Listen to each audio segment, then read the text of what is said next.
आज मी पालकची भाजी बनवणार आहे। ज्यांना पालक आवडत नाही तेही आवडीनं खातील अशी ही भाजी बनते। चला तर मग रेसिपीला सुरुवात करूया।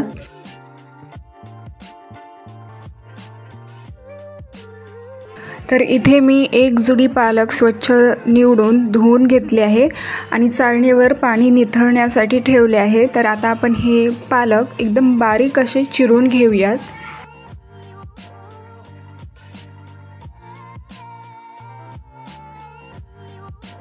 तर इथे हे पालक बारीक चिरून घेतलेले आहे। आता आपण या भाजीसाठी लागणारं वाटण बनवून घेऊयात। तर इथे मी वाटण्यासाठी कांदा आणि लसूण घेतले आहे। 2 कांदे याचे मोठे अशी फोडी करून घेतलेले आहे। हे मिक्सरच्या जारमध्ये काढून घेऊयात आणि 7 ते 8 लसूण पाकळ्या, 1 चमचा लाल तिखट घातले आहे। तुम्ही तुमच्या आवडीनुसार लाल तिखटचं प्रमाण कमी जास्त करू शकता। चवीनुसार यामध्ये मीठ घालूयात। आता हे मिक्सरवर एकदम बारीक असं पेस्ट बनवून घेऊयात। तर इथे हे वाटण बनवून झालेलं आहे। आता आपण भाजी बनवून घेऊयात। गॅसवर कढई ठेवली आहे। यामध्ये 2-3 चमचे तेल घेऊयात। तेल गरम झालं की यामध्ये मोहरी घालायची आहे। मोहरी चांगली अशी तडतडली की यामध्ये जिरे घालूयात। अर्धा चमचा जिरे घातले आहे। जिरे हे थोड्या वेळ चांगलं असं परतून घेऊयात। आता यामध्ये 7 ते 8 मेथीदाणे, 1 लाल सुकी मिरची आणि यामध्ये कढीपत्ता घालायचा आहे आणि थोड्या वेळ आपण हे परतून घेऊयात।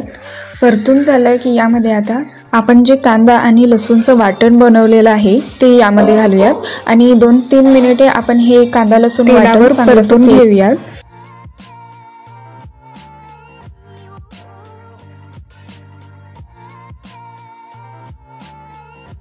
तर इथे हे 3 मिनिटे मी हे वाटण तेलावर चांगलं असं परतून घेतलेलं आहे। तर यामध्ये आता 1 बारीक चिरलेला टोमॅटो घालूयात आणि टोमॅटो चांगले असे मऊसूत होईपर्यंत म्हणजे तेल सुटेपर्यंत आपण हे चांगलं असं परतून घेऊयात।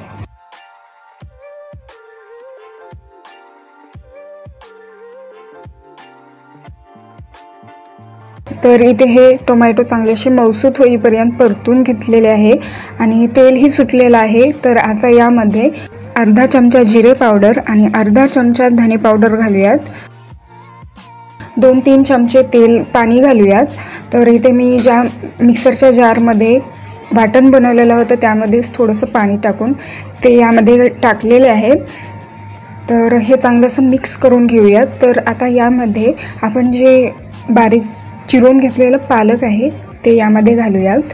आता हे पालक या मसाल्यामध्ये चांगलं असं मिक्स करून घेऊयात। वाटण बनवतानाच यामध्ये मी मीठ घातले होते त्यामुळे मी आता यामध्ये मीठ घालणार नाही।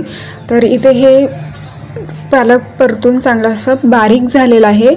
तर आता यावर आपण झाकण ठेवूयात आणि पालकला थोड्या वेळ शिजवून घेऊयात। जेवढं आपण यामध्ये 2-3 चमचे पाणी टाकलं होतं त्यावरतीच आपल्याला हे पालक शिजवून घ्यायचं आहे।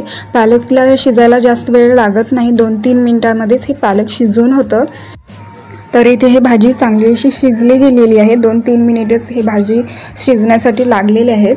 तर आता आपण ही भाजी एका प्लेटमध्ये काढून घेऊयात। भाजीसाठी मी जे प्रमाण सांगितलेले आहे त्या प्रमाणामध्ये 4 जणांसाठी ही भाजी बनवून होतं।